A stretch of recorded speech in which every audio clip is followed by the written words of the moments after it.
C'est l'heure du rendez-vous avec Komara Constance Mariam. Elle fait partie de la 3e génération des écrivains ivoiriens. Présente à la 11e édition du Salon international du livre d'Abidjan, nous profitons pour nous intéresser à son actualité. Mesdames et messieurs, bonjour et bienvenue.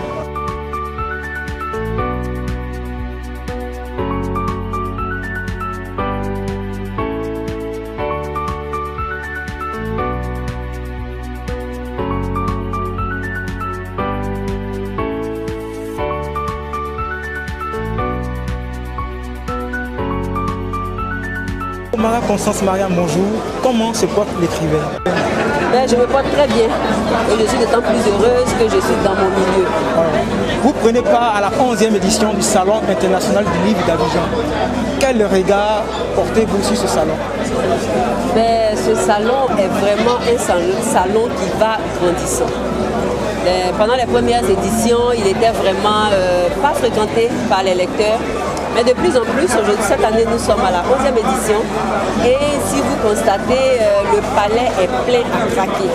Et il n'est pas encore terminé, il prend fin dans un jour, mais les lecteurs sont déjà satisfaits, les visiteurs sont satisfaits. Le thème qui nous rassemble ici pour cette 11e édition, c'est le livre Mon compagnon de tous les jours. Quelle lecture faites-vous de ce thème? Le thème est vraiment à propos.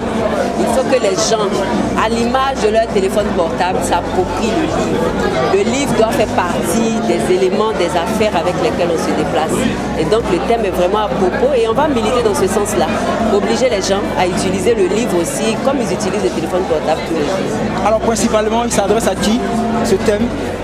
Ce thème s'adresse, je dirais, en partie aux adultes qui doivent emmener, qui doivent d'abord eux-mêmes s'approprier le livre et puis qui doivent qui doivent donner le livre en héritage à leurs enfants. Donc ce sont les parents, ce sont les adultes, ce sont les enseignants qui doivent pouvoir perpétuer le bonheur de lire à leurs enfants. Komara Constance Mariam, au cours d'une interview accordée à l'un de nos confrères, vous avez affirmé que vous adorez le genre littéraire, la nouvelle. Alors d'abord, on veut savoir, qu'est-ce que la nouvelle pour ceux qui ne le connaissent pas? Effectivement, le genre de la nouvelle, c'est mon genre préféré.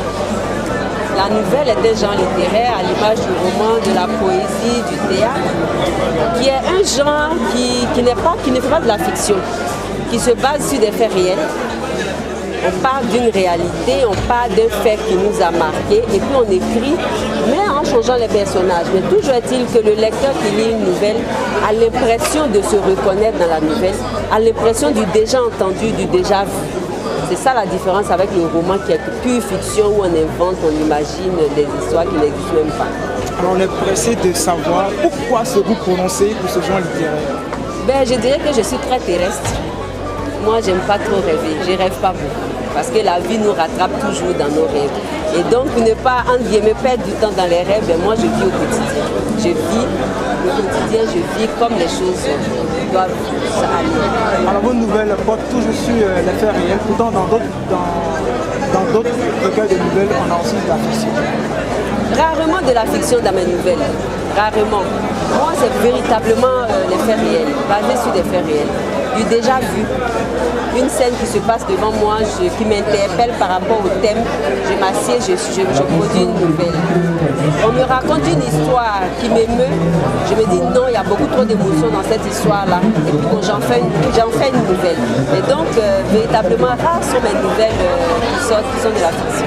Alors, à votre actif, c'est 7 livres, dont 5 recueils de nouvelles, un livre pour enfants de la littérature enfantine et puis un roman.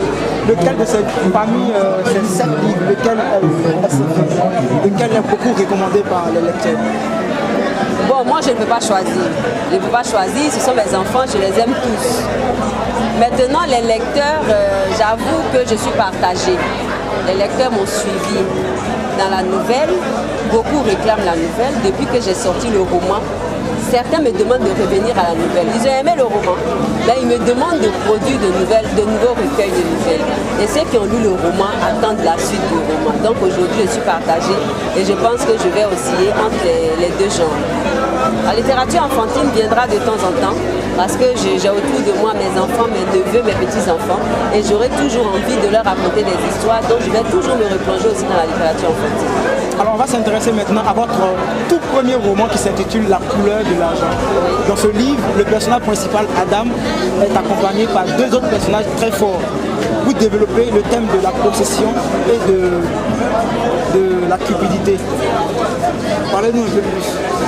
C'est un peu à l'image de la nouvelle. Mon roman n'est pas purement fictif. Il est atypique. Il est atypique parce que j'ai trois personnages forts dans mon roman.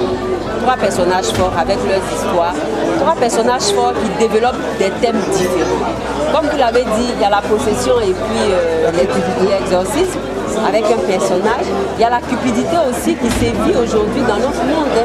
Les gens aujourd'hui, pour avoir de l'argent, sont prêts à tout, jusqu'à les tuer. Et donc c'est un autre personnage qui développe ça aussi. Et puis il y a aussi l'immigration et ses conséquences, quand vous les lisez. Malheureusement, on en parle, beaucoup de campagnes sont faites, malgré les milliers de morts, les gens continuent toujours de penser que l'Eldorado est ailleurs. L'immigration a vraiment des conséquences néfastes sur nos populations et donc je le dénonce en fait. Je parle aussi d'excision et de ses conséquences. Donc c'est un roman dans lequel il y a ces quatre thèmes-là et le tout entouré de spiritualité. Pourquoi avoir voulu parler de ces quatre thèmes dans un seul livre? Parce que ce sont des thèmes actuels. Et j'ai diversifié les thèmes pour casser un peu de la monotonie. Un seul thème, écrit sur 100, 200, 300, 400 pages. Je me dis aujourd'hui, les gens n'ont pas le temps de lire et il ne faut pas les ennuyer. Mais quand il y a trois personnages qui développent chacun à son niveau un thème, ça intéresse rapidement les lecteurs. On termine cette histoire, on va dans un autre, on aborde un autre thème, ainsi de suite.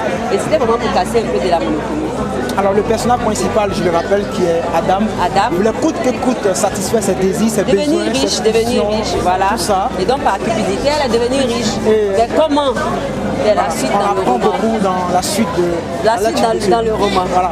La question que j'aimerais vous envoyer maintenant, c'est de savoir comment résister à ces désirs inassouvis. Il faut se plonger dans la spiritualité. Il faut être fort, il faut comprendre que tout ce qui est fait avec le diable, forcément, c'est pas périn, c'est pas éternel. Tôt ou tard, on va payer ou bien on aura les conséquences, on va subir les conséquences. Donc il faut gagner patiemment son argent pour pas devenir riche de façon saine. Donc il faut qu'on y retourne, tous ceux qui pensent que par cupidité, il faut tout faire pour être riche. Je le dénonce en fait dans ce roman. En deux ou trois mots, la couleur de l'argent, quel est le message qui l'habite? Pour mieux vivre, il faut trouver la bonne couleur de l'argent. Et je vous invite à lire le roman dans lequel je parle de la meilleure couleur de l'argent. Alors ce qui fait aussi le charme de ce livre, c'est le brassage culturel qui est mis en avant dans ce roman. Vous parlez de la culture indienne, malienne, sénégalaise, etc. Parce que j'aime voyager. Et quand je voyage, je reviens avec beaucoup de souvenirs et j'ai envie d'en parler. Donc je décris des paysages qui ne sont pas de la Côte d'Ivoire, mais ce sont des paysages que j'ai vus, que j'ai visités. J'ai envie de partager mes voyages avec mes lecteurs. Donc effectivement, je fais voyager les lecteurs. On part du Sénégal, au Mali, en Inde, aux Émirats Arabes Unis, parce que je veux faire voyager mes lecteurs au cours de leur lecture. Alors on va maintenant nous intéresser à votre dernière parution qui est Avec Conviction. C'est un recueil de 15 nouvelles. Avec conviction. Oui, que vous tenez en main, un recueil de 15 nouvelles dans lequel vous abordez les thèmes qui touchent directement la société, notamment la sorcellerie. Vous croyez à la sorcellerie? Comme je l'ai dit, la nouvelle doit être le plus réaliste possible. Et donc, avec conviction, 15 thèmes, 15 nouvelles. La sorcellerie, on continue d'en parler en Afrique. La sorcellerie continue de sévir. Donc je le dénonce et j'en parle dans ce recueil. Je parle aussi, évidemment, je parle aussi d'infidélité, de polygamie, de corruption, de cupidité, mais j'aborde aussi par exemple le thème de la fécondation in vitro. Aujourd'hui, beaucoup de jeunes dames meurent à petit feu par rapport au regard de la société. Un mari, ça ne s'achète pas. Un enfant, ça ne s'achète pas. Mais comment vivre dans cette société-là, rester épanoui sans un homme, sans enfant? Donc j'ouvre le point de voile sur la fécondité in vitro qui se fait ici. Donc j'en parle. Comme je l'ai dit, je parle des faits qui nous concernent au quotidien. la question qui m'habite, que j'aimerais partager avec vous, c'est de savoir, n'avez-vous pas peur de parler de la sorcellerie ouvertement? J'attends que les sorciers m'attaquent, mais je ne pense pas. Et ce sont des faits qu'on m'a rapportés. Et j'ai vu les personnages souffrir en fait de ce mal-là. Et j'en parle vraiment pour le dénoncer. Avec conviction, c'est le titre éponyme de ce recueil de nouvelles. Oui. Pourquoi avec conviction et pas un autre titre? Il faut faire les choses avec conviction. Qu'elles soient bonnes ou mauvaises, il faut les faire avec conviction. La nouvelle qui a donné son titre au recueil, dans cette nouvelle-là, pour ceux qui l'ont lu déjà, voir comment ce monsieur-là, avec conviction, est sorti de la société. Donc il faut faire les choses avec conviction. Il faut seulement être convaincu soi-même et puis le pratiquer. Alors, comment Constance Mariam, depuis une dizaine d'années, vous adonnez à l'écriture? Je veux savoir, quelle est votre plus grande satisfaction? Votre plus grande satisfaction? Ma grande satisfaction, c'est ce qui se passe actuellement aussi là. C'est la rencontre avec mes lecteurs. C'est pour cela que je fais très souvent des dédicaces. Parce que les échanges avec les lecteurs vraiment me font plaisir et ça me permet de comprendre que petit à petit, comme Constance Mariam en train de faire revenir des personnes qui avaient arrêté de lire à la lecture. Et ça, c'est mon plus grand plaisir. Après ce salon international du livre d'Abidjan, où est-ce qu'on peut vous retrouver? Quelle est la suite de votre actualité? J'ai des séries de dédicaces qui sont prévues. Et donc, j'ai mes pages Facebook et WhatsApp. Les lecteurs peuvent y aller et puis voir en permanence mes rendez-vous de dédicaces. Je remercie l'équipe de production Rendez-vous. Et puis, on va prendre rendez-vous pour une prochaine émission. Mesdames et messieurs, merci d'avoir pris de votre temps pour nous suivre chez vous à la maison. Je vous donne rendez-vous pour un autre numéro. À très bientôt.